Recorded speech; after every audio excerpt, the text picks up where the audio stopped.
Ole mi longa thatu den savain chipai kron buk le chewa in lo dam than ngai ka be seya dam thalo te khano omani chuan dam thavek turin du sana sang ver karon hlan le ma sa cheu ani kan story kal lai kan ngai thak kan zom de ni o ti chuan hun le ni ten herliam zela kai nei hun tur po aron thleng ve ta nge a ti chuan Vanrohlu-i nen chuan tlong takin kan in neya min lom pui tu po an thanem khop mai ka ngai tu na le lam achan ve don kha chon nei lo mai kha tha ka ti a ma se engkim mai kan lo rel fel vek to box si a baka chu tiang in ka pa nen su nu an lo nei yang ti lam reng reng ka lo ngai tu in ka lo ring phabik si lo ti chuan in lama kan han om ve ren ro na ma se ril chung ril taka tanga lim hi a har ka te thin khop mai le lama kan nu ka khonga ya ka pa hian kanu hi chu tianga rin om lo san ti ang zo kan tan porin hlel om tur hian om lo shim shima kanu po hian ka pa hi rin hlel na nei don lo ma se ka pa ro chu rin om tak anga lang le rin om tak anga om si in kanu ta na lo rin om lo ru reng ani ti te ka hriat chuan mania kan ngai tu reu reu chang hian ka thin urna ade chuaka a chang le ka pa ka huat na a chang le Vanrohlu-i chunga lung oi lo na chu tiang reng reng chuan ka hring nun ka manga ti chuan ka na lampang po chu zoin le zai po karel le thei to lo chuan lam fasha te te eng mo siam chuan puten minron ko po chuan ka na lampang chu ka zoin le thei to lo wa chuan Vanrohlu-i nen chuan in lama chuan kan om chho ta zela ani po zoin chuang lovin zoin lo ve ve chuan in lama kan om ta zel thlathum lai mai kan in nei to chung po chuan Vanrohlu-i chuan naw apai thei lo wa ka ngai te thalo dewa tunma in sex aro mangna savia wanga chumera chu em ni angle rai lo tur dam doi te lo ena sara tu nga chu wang chu aniang a ti dar chu ka ngai to na chuan a oma ama bula ero chuan engmal te ang ren le tholam pang chu ka sai du lem lo in chunga chuna fil em a kanu le ka pa te po atilom thiam ka pa po tuna chuan a om dana normal chho ve veo to in ka hria engpon ro se ke ma hi ka ngai to na dik lo ni hi hetiang ngai to na negative lu tuk hi ka nei tur nei lo tun no anin kople pone chuang lawa tun ma thil dei to ni a yang ange ke hian karil ru kalau ti se om ve ringot le ti in ke ma chu lim sham ka tuma ke ma le ke ma chu in nem sham ka tum thina ti lai ka ra Vanrohlu-i la hi sex te kan han manga a in thlachun thu hi ka bula hin sui le thin ni kha chu cho me le chung chang vela kanu le Vanrohlu-i chu an in nel ve dewa tin in nel na kara chuan ka pa chuan kanu than lo in Vanrohlu-i jok chu alo thana chume tung chuan room lama kanu le ka pa da chu in hau pha zo in kanu chuan ke min than lo in imo nu zo ke than hi ka ngai ta ne lo reng reng chu tiang in hau in ka hau a ngai ho tur le a thlawang lo ho ngai khopin ka hau po ne lo thil pa ngai nun dan phung pa ngai ka hrila thate te in ka hril ni mai ka ti lai ka ra nangin ka tianga thlawang lo ho vel kha ka ngai ta ne lo reng reng kanu in ati a ka pai ro chuan thlawang kan ho lo ten panu ten ni a mo ten ni a thlawang ho ve ngai lo ai thlachun na tur ang zonga tongkum tur ani ngai lo film khur tur hei ama hrim hi a tun ma nun ten ni e alo ne ya kha te wa kha in thlachunga in chunga po hian fel a chu in ka zawa hian min ti lo matum ve win ka hria a so te lai ka ra ai thlachun na tur ang zonga tongkum hi kai a tha ka te lo ka pa na te ka nu chuan ni e kan zawa hian min ti lo matuma ma se big takin nang ma hi ti lo matum che in ka hria ka ngai pel nge atlon deu reu che in ka hretlat hewang hi ni tro nang ma po khan ka tianga athlawa I hau kha anin nial vel lai ka pa thlawang lo ho vel lai chu tiang chiang kong in ka lo she box si lo ne tiang chuan kanu le ka pa te chu ain hau sa tak ngil do na ka hria da wangin an room lama chuan ka luta enge a eng thil nge a kan wati a ka pa chuan a ei Vanrohlu-i le inu a chok me le ti vel chung chang an lo in nial dewa chu ta chuan Vanrohlu-i thlawang kan ho kha hei inu hi thenari mani hi kanu chuan arim khopang idanga pai ho ye chuan arim khopang thlawang e lo ho ngai lo anu ka ni a ka fanu ni a nun phong le thil ti dan tur chu ka hrilen ka zir te ve bokang chu an mani in chung lam le kai mani in chung lam kho sak dan in ang lo thil te po omanga chunga te po chun ka hrilang chu nu ka ne lo nu ka ni anga ka hril tur ka mo phurna po an reng bok kanu chuna te mok moka ka pa chuan a tha e ati an ru matang chuan ka kalsan vele ta tu tianga ka tan po mit te kham zong chuan Engtin man zui le to po chu ka het chuang lawa nikhat chu kapa office bangin Vanrohlu-i chu kor nalpa ngai ve deuh mai hi aron lei saka chumi tumpo chuan kanu a then rim le ta zan lama Vanrohlu-i chu kapa kormin lai sak kalom e mai kanu te ka ve entir ve te ang kal thil ti tur in lama thil lam tur ka nei a chumi lam lok pa chuan a ti a kero chun ka zui ve deuh lo chumi zan chun kanu le kapa po chu kor chung changa chain hau le a kapa hin engemoti taka Vanrohlu-i langai sak chak reu na hi anei emoni niang le o ti thleng te po chon ke po chu ka ngai to na chun om ve ta ti chon kain nei rei chho ta viau ma se nau la chu pai si lo zana te hen kapa in khel en na ke nga hian Vanrohlu-i chu om ve tlat zela kanu amu to nu kai room lama kalu to nu a po hian kapa in khel en na ke nga hian sitting room a hian a om ve tlat zela ani po hian kapa hi la du ru na la be se na hi anei emi niang le kha hun lai khan eng tiang taka thukin nge Vanrohlu-i le kapa te hi an lo in kopang o ti mai te chu ka ngai to na chuna om china a tu ve mala chu kan ta na han zo ngam chi an ni box se lo tiang chun hun te a her liam zela ngai thatakin ka om rolin ngai thalo na tur eng amote hi thil te ro te hi aron thleng ve le thut mai thin box si ne arel ro anom lo du khop mai tum khat chu kanu tei dam lovin kanu chu run reng la ron riak te mi ron ria pui ve te mi ngai to lo re mai aron ti a kanu te le kanu te hi in unau in kom ngai tak mai in thale in ngai tak mai an ni a to te ha kon te ron be se ve ta ka chuan kanu chu kanu te dam lo ria pui tur chuan in lam apana kanu te fa pa in ron shuaya ti chuan chumi za chun kapa chun roma ama chun ria ka kai ni kan nu pa in kan riak bok zandar khat vela jinglam dar khat vela ka thang har lol chu ka kenga chuan ka du pui Vanrohlu-i chu alo mu hau lo mai makka ti kher mai kan en vela badu mala si lo balcony kena chuang box si lo ti chuan ka room atang chun ka chuaka ka pa te room lam chu direct in ka pan ngal ta ka pa te room ka va thleng tur kong ka pon lam ka thleng chu ka pa le Vanrohlu-i da chu ka pa te room a chuan an dun nge ni in ka sia a amak ka ti kher mai ente ka ti ang ka phok ngal don nge ti chu ka ngai to ma se ka phok ngal chuan le lama kei ka thin ur chuan le lama ka nu tan po thin ur na tur lo thleng ve in kan chhungkua kan ke dar che som vek mai don si a rilru ana in thina ur khop mai te chuan thinrim davin ti ngai na she vak se lo chuan kan room lama chuan ka ker le a ka va move le mai a te chuan relo te mu chuak in mi ron zema kamu hil le tamaya jing ka thang har ero chuan Vanrohlu-i chu kenga chuan alo mu le reng to mai zan lama thil thleng te chu ka ngai to a anila chuan engma thlen tir lo le engma thleng lo ang mai chuan jing lama chuna oma hun le ni ten her liam tam taboka ashim shima anun dan hi apolo sauria wa ria na te kan ya zana kan ina ka vakal lok ti a chu zeu chinga han discipline han phalo bur la hi thil ni theini in ka she si lo tum khat chu tianga chuak tu chu ron nam tlata hria na kan ya te chon kan room a ka hruai lu ta enge om sia eri mawa dek lo ve ka ti chu Vanrohlu-i chuan enge dik lo engrim dik lo nge kan ya innar dik lo zo kan ka engring dik lo ma ne tur kan nei lo ve tin Vanrohlu-i chu tang deuh tan ta na a chu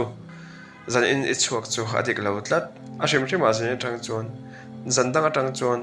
nak tu zan tang chuan zana hian ka tel lo chuan chuak to lo la tha ang hetiang ringo thi chuan inun hlui a hian ikir le tonin ka sia ka te chu Vanrohlu-i chu alung oi chi alawa ka pa ne nan khosak dan kha soi chuak ka chak ma se ka chhoi chuak chuan Chhungkua Engtin mai kan ke darang kan boi noi mai don si a ma se tu tianga kain ka hriat lo ka noi na hriat lo kan kop pui te ve anin kop ru reng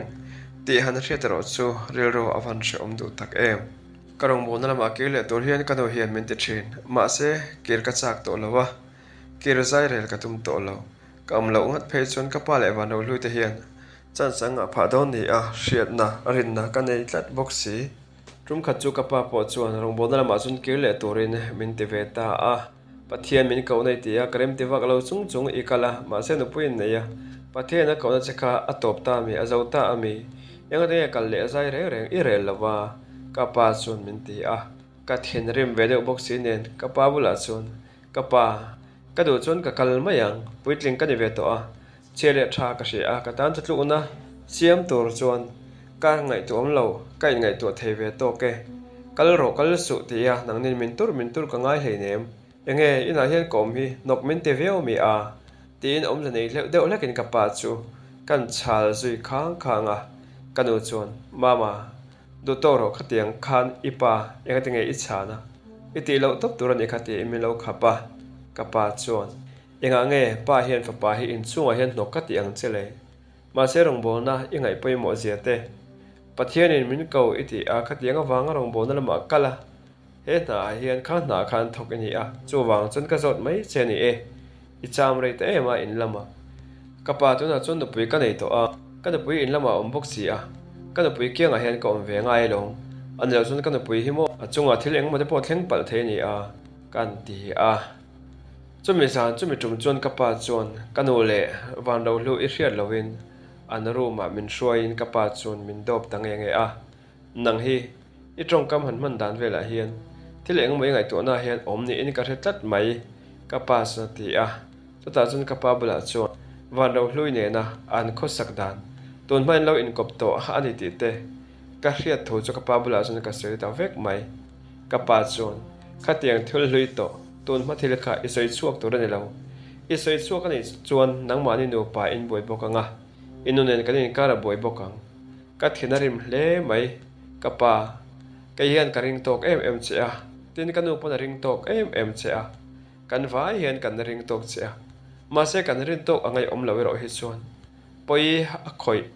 poi a tok thuk veo mai thei ni ka ti chu ka kal tur rum atanga chu ka thum chu ka pa chuan ka bana chu min ka in min pot phei lo pa eng poi nge chu chuan atokanga nang hian ika ichi pa eng mai soi lo ni chuan ino hian eng ma a hredon lo min rin hel na po nei lo chu wangin nang hi film khurla ika khaveng thala ni mai ti in ka pa chuan keima chu min vo ti zong chuan min tong khum ta ka pa chu oma chuan ka thama ke hian ka ven ai chuan nang hian ingai tu na veng thang che ani lo chuan kan Chhungkua hi kan mual pho da nge o ka pa I film khur ve wa ngai zo kang nang ma hi keima ni lovin ka ti chang faka ka pa chuan I thil han soi du vel dan chu mirin hel na ila nei zui ti naim ni chu kapa bula chuan kapa arin hel na che ka nei zui nge fin fiana thatok tak ka nei zo ilo ngai to zui ve mai don ni cho wangin kan Chhungkua hi kan boya kan ke dar sar nuai kan phel dar sar nuai I do lo chuan nang pa ber hi film khurla ilu Krista von tha ang che ani lo chuan nang po hi imol phamin kanun nen in kar te hi akhitsat pal lawange o kapa bula chuan ka ti a ti chuan rum taka kapa chu melin an rum atang chuan ka chuak ta kan pui Vanrohlu-i 6 month pui chak na po ka nei to lo atopa chuan engkim hi soi puila thu de ki in puang se do pila ti chuan engkim hi soi chiang lo loi la tha in ka hria ka teril ruta ti chuan zan khat chu kan mut na chuan Vanrohlu-i bula chuan zanin chu thil serious deuh tak mai soi pui che ka du a ka ti chu kalam hoi chuan ron in herem fata en thung ani a naw ka pai lok lo wang hian a ingai tu na iriru a she om ti ka hrialom ma se naw pai le pai lo hi chu pathian thu ni a kanun lui engkim I sheveka chu wangin min hria thiam thuk takhi chu inei nge ka be se ya ma se iriru alo nuam lova a ingai tu na a hadam lo ni chuan ka hre lo le ek pon in se eng thu nge I soi du chuan soi phot mai te Vanrohlu-i chuan ti a kapa hi tun ma a I kop thin te jinga khan a tel tero ka ti tlang ta rak mai chu te ka te chu Vanrohlu-i chuan a meng kok pa chuan ka ti nge chu thu chu min zo te de ya nun lui ka chu min soi pui lo turin in tiam si a ngoi te Vanrohlu kan pui ni to atuna chuan I pasal ka ni a in po ta ka engkim kan soi tlan kan soi dun hi nga in ka hria chu zo na chu onge ai ti min han chang te Vanrohlu-i chu ngoi wang nuwa chuan o tin mi ron changa ani le tun nuwa hian in ngai nat na in la nei kan ti le a chu tiang le zel phe chu min zot lo te enga ti nge a nun hlui karil ru ti chi ai theile karil ru shom ti shom thei tur zong ang hi chu min soi pui lo sham ro khongai takin kanun hlui te hian min zoi renga engtik lai pon ka ngai to na te hian cham ringa chowang chon in chunga hian hetiang ka mai mai lai po hi ka in thlashungin shom he ka tingoi ngoi asin chowang in nang pheju ka pasal ni a min thup moya min ti hlema ka zomna min wan him saktur le min ven him saktur ini a chowang khatiang in nang berin kanon hlui min soi saka zona chi sang sang engamo katan chan har tak tak te min zot fo thin ni chon katan hian a she om tol tu te in Vanrohlu-i chuan au ki da chon ti dang lam vela chu chu ole onge ai ti min chang le phot la te chon kan du to don nia Vanrohlu-i chuan ai ti a min changin le lam hoi chun in leta ta tang che chuan kalaka thil zeb ruk anei chho char to don ti chu karin tan ani tatlat mai atu ka chuan laya zu kaleya ina chuan kalaka ina kanole Vanrohlu-i te chome leituran bazar an lo honga in chunga room chunga kan ruma zu kalo in Vanrohlu in ron mu chi achu makati khop mai enge omzia ngatinge tiang nge ni oma din moi hethil thalo takani keipo kanon hluya ka kirle te ka hlau ema a kirle nang pon min hlau pui ni lom ni ngatinge nang heti ang non hlui nei ve mi asi lo khan thil chia ina thil chia seng lo tin inun thasa chu heng thil mang hian ti che ti tum ta mai ti na mi Vanrohlu-i chu ka chang lo ruma tang san chuak ka kanu bula ro shila kanu ron lo tin kanu chuan enge omze a boya e thil ngei ti enga tinge zui ina enge omzia ron tin kanu phei chu ron por lut khop mai kanu ka in chaka ka in ni hi tula chu karil ro ngai to na awak na sadewa karil ro a ha de uleka no min thatiam sham ro kanu chuan awan mak ta ke o boya pathian rong bol tur khan in lana in pumpek ni in ka resi a kanu zu kanya wang hian pathian rong ka bol to don lo ti ta pon chung hlei nem karil ro ha ve dewa har fima ai chon tlema khai chia ya hai chia ya han chang na ka nei thlat mai mi lo thatiam sham te khai kanu chu ti a i pai na shet pe choni pa po athina rim don ni o kanu chu ti a kanu ka pa chon shema se poi ti na po ka nei chuang lo eng pon ro se kai ma ka du min chu san phot mai te u ka ti a kanu pui le kanu de chu kan ru ma tang chon chuak ta he ka thuruk hriat ten le bol lo tak mai hi kanu phei chon hria se a ke sedar vek the si a ti thleng da chon ka ngai to na chon a oma ka zoroi chu ka ngai to na awa kol na sa a chumi tlaya chon zan ria po ka kir ve lo ka pa pon zu ka in ti chu kanu ina lo thila wangin a hria ma se ka pa ro chon engtin ma min hau lawa min soi sel bok hek lo ni ka zoroi ngat phei chu kala ka chon ka pa chu a film khur viau angai ti chu kaya na ma chuan a chiang zo tatani tatang chuan rong bon na lam hoi tum ai chuan kanun chu hin urna a kha tlat le ri ro ha na ka kha tlat awangin zo chu ka in chho ta zela roi lo ngai te en kol na muna ho ma thok thin kha tuna chuan roi lo ngai kalo ni don tareng mai kanu pui ero chu tenga zo ka in chho ta ka chuan a in ve chuang lawa zana po chuak to chu ka te wangin a chuak ngai to lawa ma se ama ne na kan in zom na te po chu a setel tela hria na ka nei kan in betam lo tel tela kan mu du na nu panun kan mangai lo kan ro chu ka biak that pa ngai ka bia ka pa ro chu min bia kan rol to kan ka chang te lo chu ka pa nen po kan in betam lo khop mai so tianga zu te kan in chho ta ka chuan kanu mang ang chuan wai kha chu hom lama kan pu te home director le senior counselor chu kanu chuan a ko ta ringot mai ti chuan in aron kala thole tur chuan mi ron som kanu pa akal le turin ma se kai ro chuan tho ka tum tho lo thu kalo soi khum bur mai sia ti chuan pathian thu te min han thil thar vele in min tong trai an ni po chuan min kal san vele ta kanu la churil ro ha boya enga tinge etiang zonga inuna in her hi ama kati mai ka oi thelo no pui nei hi ngei lo em ni ang enge inu la ka hian lung oi lo na in nge anon report he sa ve ka nei in si a thalo ve a chi la wang kan ti chung po khan ka tiang khan ni changa a thlawang hi ho char kha ni ma sen in nei ti hian enga tinge tiangai om chho tak tin kanu la chu ka thuruk karelu ti ha to chu hriat chak ema ma se ka hril ngam si lo ka hril vai chuan ka hril ni la la kanu chu ke chevek don ti ka hria kanu hian min hmanga ya kei pon ka hmanga em a rong bol na ko nga po min support tu ber ani a to ti lai kara kapa lo om ve a kapa hi kan ring tok em a kanu nen hian ma se kan rin tok angin kapa la tun ma in alo om lo mai pon lo in tuna po a om lo mek chu ani reng box sia zan khat chu ka zuroi lungpuam thin urde box si chuan Vanrohlu-i bula chuan kapa hi la thuni chuan soi tok mai ro o ke chon ka kian san mai ang che ma se ngai to vela kanu hi le lama omani ti hi i se vereng don ni o ka ti chu Vanrohlu-i chu mutna tang chuan a thu chuak lol mai eng thu nge mai soi le yang ti khati ang khani tonga yang wange kapa chu ka du anga kapa ani a kapa selpa chu ke hian ngai zong du tura min ngai mo zodin moi min ring chele mai tiang tur hian ka ring lo che sin lelama kanu oma nun lui ka nei engkim nang poni shevek ma se kapa ne po tun ma kan nun lui ni tuna hian eng ma khati ang kanin kara om to lo aron ti kher chu amaya chon ka beng ta throi mai khum silama muni boka ka beng na deu box sin en chon kum tolama chon atul khat ta a Vanrohlu-i chuan ivan rap thak take o yang ti khatiang khan kut min thaka izak mia na nge ka chumi pa kut min thak ching tur hi ka du mia lo ni ani chon yang ti nge to ti soi tu na khan choble chili yang nge to ti soi ya kanuria chuaran khan ka pa te ro ma khani kal te ro kha ta Vanrohlu-i chuan kanuria chuaran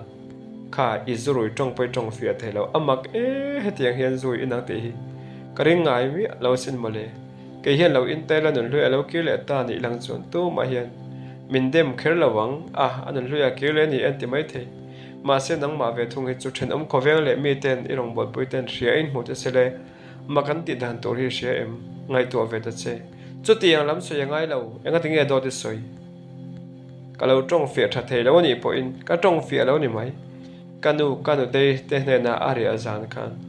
kapa te ro ma khani kal te ro Vanrohlu-i chuan imum mang mai ani chu ingai to na chu tiang ringot chu ngai to kapa ne lai kop zui to ra min ngai to a chu wang chu lo mang phan vel mai ni chu dot soi chu khatiang khan dot soi re su e kamit pani hian ka mu che ni kamit pani hian ka mu che chu in thom ka bengin ka rebok Vanrohlu-i chuan ka van oi lo tak o mai te Vanrohlu mangai top lovin ka mangai che a khongai top lovin ka khongai che a homa pokhan kan en kol lai cheu khan itang khan the to pin ka tong trai thina sin inun hluya kir to lo nan te nun hlui kalsana nun thar krista evon tlat the nan de khan the to chun ka tong trai sak thin che chin adik tak chuan engkim shevek hetiang kan thlen the na chan po hi khati anga ka du sak na chele pathian mangai na i ria em agape mangai na thiang hlim taka ka mangai na pi lama khan nulat tlangwal mangai na eros mangai na khan ka mangai tel tlat chewang kan itan kan big takin thanem ka ngai thina sin ma se ka tiang khopa thanem ka ngai na kha nang cha hetiang hian mo min chan le ta Vanrohlu ke ain ka pa hi mangai te ro soite Vanrohlu chu ngoi reng mai chu dia ka phun lai chu mu chuakin min ron zem chia ya kamu hil zui ta Vanrohlu-i to tia ka pasal zurui amu hil zui ta chu amel chu ka ena min ngai dam ro o ti chu kari ro in asoi mol mai ka pa ne na kan nun thuruk chu engtin nge alo ria chu ale ka pa la in min vau ti in min mu tai alo la bang si lo kalaka I in phal lo ani vai chon in pa ne na hian engkim ka soi don ne o ti in ka pa la in min lo vau ve chen boxi kamete ron luang ngai mai anga te khatia ka pa min vau khan ido chon ka pa soi vek ro nun hlui ka nei te chu ka pasal po hi na ria a idu phot chon ifa te kanin kar hi achiat ipoi te lawa idu ani chon kan nun hlui kan ang ne kan nun hlui ngai po kha he ka pasal ifa pa bula hian soi vek ro ti khan engkim huam khan lo hlau lowila ka taksa khan he na lo in hlan lowila eti handle rona in ka pasal hi om lo tur kamete luang sung mai pathian ne na ngai dam dilin karil ro in ka tong traya kanun lui ha chuan kirle mai chana te po kaneya tiang em min mangaya min du saktu pasala kaneya ma se tu na chuan aril ro te na tu mai kanita kanun chu in thiam lo na in chumpui angai min ron jin nana she om kawan de tak em kamut po chuak theilo tu tia kalo in ngai to mit tui ka ru mol lai chun ka phone a message ron thlenga tu dang ni lawin ka pa bok chu lo ni le ta ka pa chuan ron chuak wat te in mulok te ang in chunga ron chote in chunga ko mania aron ti a ka then rim boxi ti chuan ka pa chu khonge engkim mai hi ti top vek turin kan soi pui te ang ka ti a ti chuan thom dim deuin ka thowa in chung lama ka pa chu kan mu a kan kalche chu ka pa chuan mino pum ngal chu ka du tok te ka pa hetiang thil hi ka du to lo ka pa sarin engkim a hre to a min ring hlel to a aril runai na oma tuna po hetiang aril runa thawanga hetiang anun in thlak ta hlok hi ni hi ka pa ifa pa ni a khonga le laina na te po in he lo mi enga tinge a tiang he ne om imau nu ka ni a ifa nu ka ni a ifa pa nu pui ka ni a hetiang hen kala kai om tur ni lawa kala ka tiang ril ro hi i pu to tur ni lo ka du lo zaina hen engkim hi kan ti top vek angai ka pa chun a theilo ka ti top theilo khoi mo local te ka thla he na che hi a top theilo ka sialom ka fa pa nu pui ini a ka mau nu ka fa nu ini ti chu ma se nang ne na kan nun hlui kha ka thin lung le ka ngai to na suang to na mi thla tang the na bo ve thei si lo ka in thon non theilo ka in control theilo ni adu le engkim hre chuak vek ro se a poi hlei ne kan panin kan tlan du na nga ni me lo ka pa chu na ti a ka pa chu maya ka beng throi mai eng tiang ka tiang thu ka soi ngam ngai ni a voi khat ma ka tiang thu ka soi le to suang che le lama kanu oma kanu poi mangai na pakhat mangai to na pakhat mai nei lo mi a elaya in chunga ngai poi ka ngai to ngam to lo ka du to lo ka pa voi khat ma he tiang zong hian min ngai to su ka kal don tia in noi lam pan ka tum chu ka pa su ka bana chna ron chela ma se ka pa in ka bana min chela chu pot sakin in noi lama chun ka chuk thla kan room a chun ka luta dressing table ma chun ka thua kamituyam ataka meta tang chun metiron luang zunga ka pasal ka khongai boxi ka mai za boxi tiar ngot mai hi chun he chung ko he ka ti ke chephel dar zo don chawang he chung ko la ka tang hian ka intia fili mai anga ya ni he in chung ka loi lu thi ka ti lo top turani hi ti in ngai to na ka mang bing tangut ngut mai mut le zai po chu karel to lo te chuan ka thom no ruk te chuan ka siama kan atang chuan chhuwa mai chu ka du ta te chuan lekha ka zia ka lekha zia chu mol sam thei tur ang chuan lukham chuan ka del beta te chuan chu zan re to tak mai a chuan kan atang chuan arokin ka chuak ta kan in lama ka kal don chuan a chan le wang engkim mai kha kanu le ka pa te he na ka soi vek angai don si a ka pa athinari manga kanu po athinrim don si cho vai kan in lam chu pan lo pho tang ti chon hotel re na tur ka sunga hotel pakhat ka murem chang ta lawa ta chuan kariak ta pathian ne na ngai dam ka dila lalpa khongai takin hetiang thil sual ne na thil sual te reng chunga pasal pakhata na no pui ni reng chu ka tlin to lo ka thei to lo aren omlo na ne na in zom na ai chuan plataka an mu phak lawa mai ka du ti chuan kai panan mani mu phak lawila chu an ta le ka tan atha zo kang tin pathian ne na chuan ka tong traya kalru ta ka chuan vairam lama kola war se kalila ti chuan missionary a kalna turte omrem chan chuan chu tiang chu tapila missionary in khoyamo kaldai la ni mai ti chu ka thutluk na ani ta zodin moya zingdar sari vela kamhil tuilai chu ka har lol mai kan kaban kan ti chevela mase ka kia ka pui lo mulo ti ka hria chu ka har ngal kok mai ti chuan kan in let chia mai chu lukhamin lekha paper a thuin zia ka lo in tel chu kan en chu ka pui lekha lo ni makawa ne tak em kamit meng fia kokin chu lekha chu kan chiara ka pasal do tak zodin moi kongai takin min thia mang che helekha e chiar hi chon ke chu khoya moda kalo omdai to dona miron ngai ven zui to lola miron zong zui suang che nangma wang leo lewin kanun luite kalsanin nun thar kanei ve a tiang chuan mangai takin nupuya min pom zuya ma se khatianga min mangai le min du sakna te katana I hlutna zong te kha hrengreng chung si in etan karin om sak thelo che a engdang wang nilawin kapa khan min vau bet thina ani ne na kanun lui kha ibula ka soyang ti hian min vau thina khatiang wanga alaka khan in phalle tamai kha kania achan chu kapa nen nun lui kan nei ti kha nangin ishiat kha kadu lo ani kanun lui chu kanun lui ani a isavik ma se kapa nen nun lui kan nei ti kha ishiat ka phal lo ani achan chu nang nen kanin kar hi ti chiat ka phal lo wang ani a lelama kanu lo omboka kanu la ka in thasung bok nangma la ka in thasung bok tuna phechon te hian nangla in min ring hlelin keima wangin inun iti chemek bok si a chu wangin inun chemek hi mo she om ka ti a ilaka ka in thlasunga he thu tlo nei ka siam tamai chuan hele chen kan nei to a itan fa ka pai sak thei bok si lo che ke zong itana khuanun arwat kan hi ka ring theilo baka keima wang bokin irong bol na chun zum theilo wini oma tihan ke chu ka in thiar fele manga in Chhungkua nang ka pa le kanu te po in rem takin that takin in lo om don nia kan ina kan in puilama min zong su ka kal don lo ma se ka bung ro chu la turin ka chung te ka ron thil don nia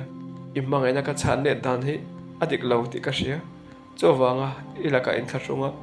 he tu to nei siam ta kani min ngai da mang che ko ngai takin irong bol na kha lo chun zom le in tu nei thil ti me inun ti che tu tur kha ko ngai takin won reng lul suang che ka nge na che ke chu dam te in ko manga missionary in varam lama ka kalang min lo ngai tu reng suang che heng zong hi nangma awang ani ti min ria sakla katan I hlulituk min en kol thina te kata min tong trai sakla zong wang khan kalome tuna chon itan kalo tong trai ve to don nia mang tha le ti mol pho che in Chhungkua ti mol pho in za omna ti chiat ka du wang ni lo ti min lo ria sak sham don nia Vanrohlu-i ti chu lekha chu na lo in sia ka amak ka ti kher mai ti chuan ka tho chu ka lekha chu ka kenga ma se kanu le ka pa te chu lim takin thingpuan lo in du na kanu le ka pa te lim taka thingpui in dun lai chu engwangi nge lim lo na ka wa thlak sakang le engwangi ka pati chiata he turu ki kanu ina sheveni chuan kanu po ana vong don si a kanu la ka tang hian ka se pangai ma se ti nge ka soita kang Vanrohlu-i la ka in tang na kalbowa kanu le ka pa te bula he ka soi nge ngai don si lekha chu kut chuan ka hum shuala bollo bo ma chun ka pai ta be chon tuk thuan e don thleng po in Vanrohlu-i tho tur om ve ta si lo chu kanu chuan boya ong in ron kai tho ro choi yang u ati a ka soi nge ngai to si ti chuan kanu bula chuan Vanrohlu-i chu rana ka hre lo lanin ka in tang na tlan chuak abota atlan bota niang a omna ka hre lo asung den omnan shedo an she box si lo kapa chuan chu thu turon ngai ven ve watin nu le pa na thu oi lovin ka thu oi lovin nupuya inei luya a to pa chun kha a thleng ta ni kha a poi hle mai kapa chun ron ti a kapa chu maya ben sak thuaya kapa heng song hi iten omwang le ibol lo wanga thleng ani hi han ti sak mai chu ka chak veo ma se le lama kanu lo om ve boxi kami tuya ta zoi mai karil ro avan tak em mangai takin Vanrohlu-i kha nupuya ka nei sin mole kapa ne nun lui lo nei poni sela tiang han in kom zui kher lo sing kapa khan kha tiang khan lo vo vel ni lo tang se khan kha thleng lo seng chun anun lui reng chung po in kala pom sham ngai om si a cho kan ei lai de chun kami tuya ran tla a kanu chun baya tor thiam sham ro khai pathian ni tan thatur zo ka arel niang lakena midang tha zo kala muvle mayang ani le enge to tiang atlan bo ti ringot chu engma in hauna boina in kara om si lo ani si je chuna vamak om ve abung ro te po engtin nge ni ang abung ro chu ka chung te ron la anga ti ni kha ka ti taringot mai chopo choi po ka e tam lawa ka pa choi khama chun office sakal choi khamla ma kanu chuan min dop le nge lama se kanu bula chuan thodik ka soi thelo ka soi tur ni lo ti in ka in ti pau khẩu chara kanu chuan kala chunga kun ngatin min tong traya boya pathian rong bol tor hian ite lai tang khan ka hlan che a nang pon pathian rong bol du em kha ni a te choi du ang nge in le ka du ang nge in pathian rong bol ta a nupuin nei a rong bol na lami hoi lo tuna pe chon ti hian zu in ten chin chaw wang hian inu hi kariru ana sin itan ka tong traya kamit tuite ka hian la sin cho wangin tuna chuan pathian in ka tong trai na a chan dan chu hetiang he ani ta aniang pom thiam har viau ma se nang pon hria thiam tum ram ro khai kanu chuna ti a ma se ka pa hian ngai dam min dir ani lo chuan karil ro hian min thei hian karing tlat lo te chuan hun ten herliam zel kana zom torin join torin director ten min ron bia phom na in ka zom lawa kanu le ka pa te pon zom torin min ti a ka zom chuang lo Vanrohlu-i bungrua po achung ten an ron la a lelama chun ni chu nun hlui kha tiang thalo tak mai lo nei te ni wang khan achung te chuan kan laka anin thlarsunga an mani pon tiang hi a thleng palang ti te kan lo hlawa eng pon se lo hrathiam samai te u an ti a te chuan ke ro chu zo chu ka tlan chho zela zan khat chu zo ka in rui te a khulaya ka kal chuaka kan pui ka zong ma se khulaya chuan kan pui chu mo tor awang kher mai chumi zana chia chuan kan pui Vanrohlu-i chuan miron phone a go hatia ka chuk thla a missionaria kan tur a omlo moti in kan lai vena go hati lama miso ko rante kan bela anin kong milo ko mo hei missionaria kal turin ka in bo saya ka ti sual te kha pathian in min ngai dam ma se tuna chun te sual le to lo turin kong dik zo turin he thutlo nei ka siama kadam chungin Isu Krista he pasala ka nei to dona keima wangari ru iti she om ka du lawa keima wanga in Chhungkua in she om ka phal lo ania ru lo boya ka tan lai khan kanu le pa ka chu le zuate ka ule nau te khan min awlum lom thina ka tan an tong trai thina sin ma se ka tan an tong trai na kha ka shelo atham ral ta nge ma se tiang kan ho ma kan non oma nang neng kan han in tonga eng kim mai lo dang lam ta cho vai ka di ang ka din mun ang khai din ve ka du lawa keima wang ka chung te lungaya in dom kun thin te an ril ro ri om thin te ang kha I chung te inu le pa ten an ton ve ka du lo I chu le zuwa ten an aw che lo kir le mai ro ti in inun thasa inun thiang hlim le soi se na tur om lo cha kha enga nge iti chia tang pom chang me tan an phal don no che ne o ka te nga zuna sataka I in chho chuan inun khan I taksa khan azo lo mai do ania cho wangin inun hlui thazoga khan ke le la kai chumin thei ngelin karong bol na khongai takin lo zom le sha mang che kai pong ti kam chun mi zoram lama kalo ho chuang ve le anga keima kalma na kanun hlui anga kholaya ro lo ngai te ro lo boy pui tharau sal tang te chan chuak tur khan kalaron thok chuak le ngai ngai yang ma se tu na chun nang le in Chhungkua ipa kapa in latha ka om angai chu nang le I Chhungkua le keima tan hian thil thaberani he ka thu na siam hi khongai ta kem mim pom pui sha mang che Vanrohlu-i chu na ron ti a phone da ta dei mai kan call back a phone la du to box silo kholai ka wa na lama chun kan pui ka mulo ma se min ron phone kholai ka wa chona lama ve thung chun rui lo ngai te ka mu a ks te ka mu a tiang ho boy puin counseling pe in ka hun kha ka mang thin kha ni ma se tu na chuan an mani ang che in kalo om ve ta ti da chu ka ngai to na chu na oma zalo je chuan kanuya Vanrohlu mangai takin nu puya khan kanai che sin mole nang nen hian khonu samsui kan lo ni mi lo emmi ni ang le katana khonu rem rot e tora kai kha chuan ka ngai sin ma se ilo ni lo ammi ni ang ani chon katana khonu rem ruat hi tunge ni ang olal pa katan rem tha min ruat sakla katan ro tha min rel sakang che tumi zana chon sandar som pani le achan ve vera in lam panin ka honga in chung kalut kongka ka hong chu kanu le ka pa sitting room a chon an lo lamenga kanu chon boya ilo hota mo khoya ngai fakala a kanu ka wa chuak ka wa te har mai mai ni kanu chon ka ria lom khoi angai kal ti chu inu pui zong torin chuak te ro ma se boya inu pui chu mo tor om do lo ti hi ka riat pui se chi a I thuru ki ka shelo mo iti a ka shereng ania o bol lo bo ma ile kha pai kha kan siara itan hi na ba na don tak em ka fa pa apoi ka tilutuk kanu apoi lo ve ka tra e ka ngai tom lo ve kan mu angai ti a room lama kal ka tum chu kanu chon local te boya ipa so han be ve photte ine na ngai dam dil tur chen ipa so ain pe sin inun chiat vek na chan hi ke ma wang te ni pa po ain mu chuaka khongai takin angai dam dil na ngai thak sakram da che tin kanu chon min nge na ngore nga lut lang ka tum chu ka pa chon boya mama khongai takin local te ka pa o ka khe che chu ka meta tangin mi te ron luang ngal zoi mai chu tha ka pa chon ron kal na hin ka dung lama tangin mi ron ko a ka fa pa ka ti suala ni e min ngai na mang che nun thuruk bol lo em mai kai hian kalau zebru a ma se ka thil zebru le ka nun thuruk chu ka thup reng the don moti in kalau ngai to ma se alo theilo pathian hi nang le inu lama hen alo tang ani e kalama ni lovin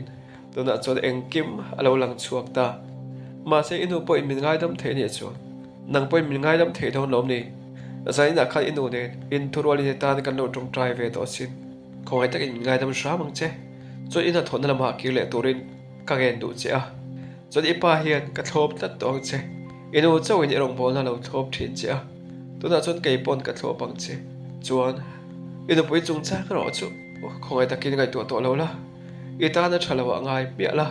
pathian inu pui tha jo mi fel le tha jok apenge tura chengai la chu tur chuan inu ne kan tong traya zan ina nge hian zan ina la hian inu ne kan tong traya khongai takin min ngai da mang che inu a chia kan ti a inu den po mun na kan chei dun thi ma se kha zong kha chan le wang chu ke kha da ro kin kalau reng si ipa hian lem kalau chang thui man lek ani ma se ipa nun roi chu om the dan te ipa hi ti hara om the dan te kan chung ko khang zong kha thlen alo ngaya Vanrohlu-i po kan chung ko a aron lo a kan in chung ron paltlang phot kha alo ngai ni kha engkim mai hi pathian rem ro ani e pathian chon mo ami te ya mangai te hi fam chang maya boral maya ka phal lo che wa inun simin lo ki ro ti in min aulum lo masin cho wai ke po kanun sima ka ke le the na na mi poi mo tak chu nang le Vanrohlu-i in lo ne reng mai chon a phena inu po kan tan atong trai thi na tuna chon inu tong trai na po chanin alo om ta ani hi chu ko thar kan tin the don ta a i thin lung le ril ru liam na oma ril she om takide om ti ka ria ma se ka fa pa tuna tang chon ipa hian ka fa pa ini angin le ipa ka ni angin irong bol kong tin renga ka support lat tong chenga ke po tuna chon pathian thuruk en kol tu le pathian rong bol tu a miten min ngai ve to ang tu ta zet chon ke po ka in sum thei ta lo ka pa in lui bol lo le nun thuruk alo nei te sima pathian lama hoi kira tu tianga a in mu chuak ta chu kai ava pa ma po a ka pa sa ko na lama hoi vak lo ve ru ve em tu tan chon a loi na ro pui cho mai pe lama kanu nen anun thuruk bol lo tak mai kan thria lo zong te hai choi na lo oma tiang chuan nun lui kal sana in cherin ngai dam ka pa in aka tang nge in min dil ta chuan ke po ka mi tu tla ka pa ka ngai dam chia pathian point kan vai hian min ngai damin pathian in mangai ani e kan ta na thatur zokin ro min rel sak nge yang le to na chun Vanrohlu-i po nun luya akira ni mi alawani in ngai lo thala wange vaira ma kala missionary kal toren bo seya vairam lama missionary na kal don engkim mai hi alo thaw veke pathianin fel takin ro arerin rem alo ruat jok alo ni e ke po chuan ka tia ka zuroi po chu ka har kok mai kanu le ka pa nen ilung rol takin kan in chunga ngai chuan pathian he na sual thupa choi pa le lom thu se tong trai na te kan nei ho ve thei ta kalau ve em roi lo ngai te chan chuak tu le an tan thok thei turin sakna tharui thar pathian in pele te chu ka van lom tak em e roi lo ngai te nun beidong solina ti buai te sual khur thuk taka tanga ma ne chuak thei to silo te hi pathian in mangaya annu le pan chu le zo te hian an aulum laman tan an tong trai saka nu le pa tong trai sak tu nei te hi van lu tak em pam chang mai ta na an phal lo an fa te an ta na tong trai saka zana te mut mu po to tha thei thei lawa an ngai to fau thin te tam tak zamola lem to te ngai to phei he chuan rel ro avan na do tak em ti chuan kei po ka na zom torin thutluk na mumal tak ka siam vele ta a sualna chhumpuin azin nan mek zoram dung le wanga hian thalai rol te sualna khurpui an tanga heng chan chuak tur hian tu dang man ngai chuang lo a chunga cheng zofa te ngei hi kan poimo si a ole khati zong kha kan story ngai thlak the chu lo ni vele ta next chapter in lo chang le don ne o ti next chapter hi om to lo mai theya om le mai thei boka ka sai sa thei lo eng pon ro se lo ngai thlak sak tu ten zawai chunga thin nung le ti tak za tin lom thu kron sei le a zawai nun man nuam ve ko le zoram dung le wang hi thlir vel te u sual chhungpui alo zinge rol thar don tuai te rui lo boya o ashruai meke apoi mange chunu le zua pa ten luai khi anu an hoi ngam lo zaleng zinga zan mu chin zai re an rel thei lo o luai khinu lin ni chu nan chia Itsu le zua ten kan awa che lâu kỳ lệ mây rô tin phong trắng ya tan dung căn phal lâu che inun simin lâu kỳ rô kan lên rua lung du dòng tê cái xóm về an tan thấy tô kan nay lom ni sual na boya an pil bo ma hia o ithok chua căng muang lovin Itsu le zua ten an ava che lâu kỳ lệ mây rô tin phong trắng ya tan dung căn phal lâu che inun simin lâu kỳ rô